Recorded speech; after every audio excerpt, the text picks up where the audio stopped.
반갑습니다. 베이스캠프교회 김원규 목사입니다.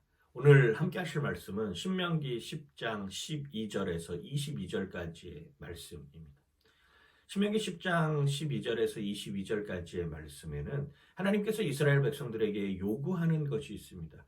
하나님이 이스라엘 백성들 뿐만 아니라 오늘 우리에게 요구하는 것은 무엇일까요? 마음입니다. 하나님은 마음을 받겠다라고 하는 것이죠.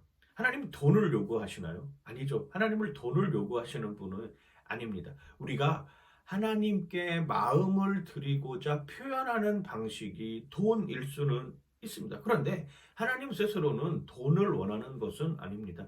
우리가 정말 하나님을 사랑하고 그 마음으로 하나님께 나아가게 하기 위해서 우리가 가진 물질을 하나님 앞에 드림으로 그것이 세상에 있는 수많은 사람들에게 선한 영향력을 행사할 수 있기 위해서 돈이 필요한 수단이 되는 것이지 하나님은 돈을 요구하시는 것이 아닙니다. 하나님은 우리의 마음을 요구하고 계시는 것이죠.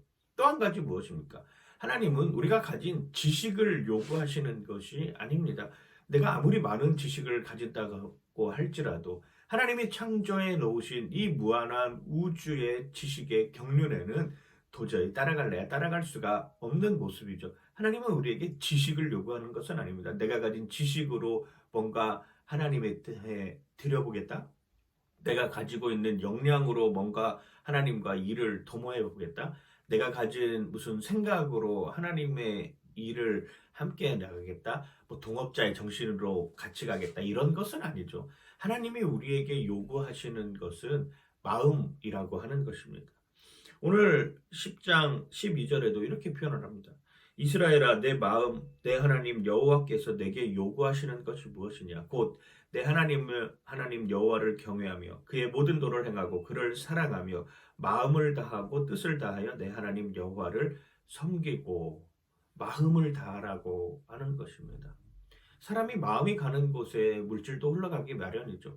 마음이 가는 곳에 내 생각도 거기에 머무르기 마련입니다. 마음이 가는 곳에 더불어서 내 행동도 거기에 몰입하게 되는 요소들을 우리는 너무나도 많이 볼 수 있는 것입니다. 그게 마음을 쏟는 것이죠.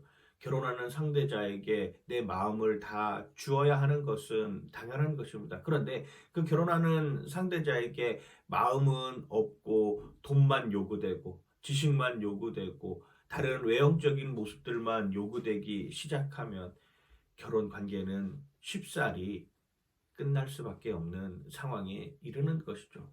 마음을 주어야지만이 생사고락을 함께 할 수 있는 것 아니겠습니까? 마음을 주어야지만이 어려운 위기가 닥쳐와도 그걸 이겨낼 수 있는 여건으로 우리는 바뀔 수 있는 것입니다. 그게 마음을 준다는 것이죠. 우리 하나님께 그런 마음을 드려야 되는 것입니다. 내 상황과 내 처지와 내 형편과 내가 그냥 좌지우지 할 수 있는 것들로 여건이 좋으면 하나님은 옳은 하나님이고 여건이 안 좋으면 하나님은 옳지 않은 하나님으로 다가오는 것이 아니라 어느 순간이든지 내가 내 마음을 하나님께 쏟겠습니다 라고 하는 이런 표현을 하고 있는 것이죠. 16절에 이렇게 표현합니다. 그러므로 너희는 마음의 할례를 행하고 다시는 목을 곧게 하지 마라. 아브라함은 90세의 할례를 받았습니다.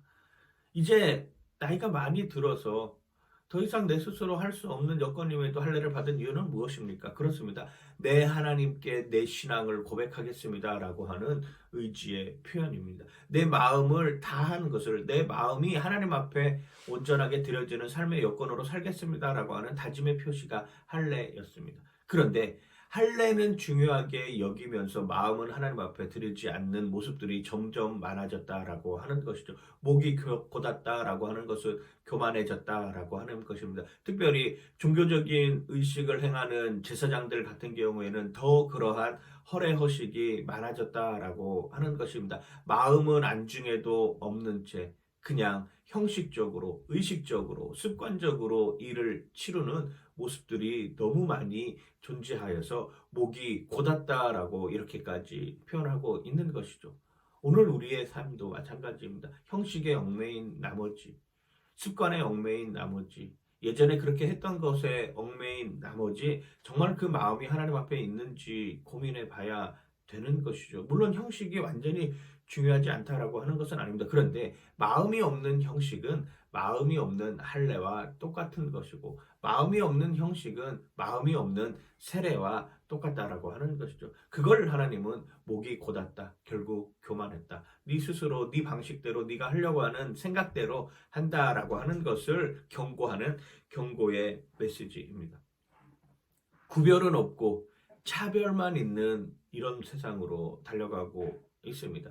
진정한 하나님과의 만남을 통해서 구별된 그리스도인의 삶의 모습이 아니라 남들과 그냥 다른 차별의 모습으로 살아가고 있는 것을 경고하고 있는 것이죠. 차별하고 있으면서 이웃을 돌아보지 못하는 삶을 살아가고 있는 것입니다. 그래서 오늘 말씀에도 이야기를 고아와 과부와 계획 너희들이 주변에 있는 이웃들을 돌아보아라 라고 이야기를 하고 있는 거예요. 나를 해코지하는 사람일지라도 나에게 비난과 정말로 악독을 퍼붓는 그 사람들에게도 그 사람들은 똑같이 우리의 이웃이다라고 하는 것을 우리에게 분명하게 보여주고 있는 모습입니다. 그래서 그 표현이 나오죠. 21절에 그는 내 찬송이시요 내 하나님이시라 내 눈으로 본 이같이 크고 두려운 일을 너를 위하여 행하셨느니라. 하늘의 별같이 우리를 많이 만들어 놓겠다고 하시는 것입니다. 여호와 하나님은 우리의 찬송이 되십니다. 여호와 하나님은 우리가 경배할 대상이 되십니다라고 하는 이유가 무엇입니까? 내 마음을 거기에 쏟기 때문이죠. 내 마음이 어디에 있는지, 내 생각이 어디에 머무르고 있는지, 내가 하는 행동이 어디를 향하고 있는지 점검하는 오늘 하루의 삶을 살면서 그 마음이 하나님 편에 서 있길 주님의 이름으로 간절히 소망하고 축복합니다. 파이팅!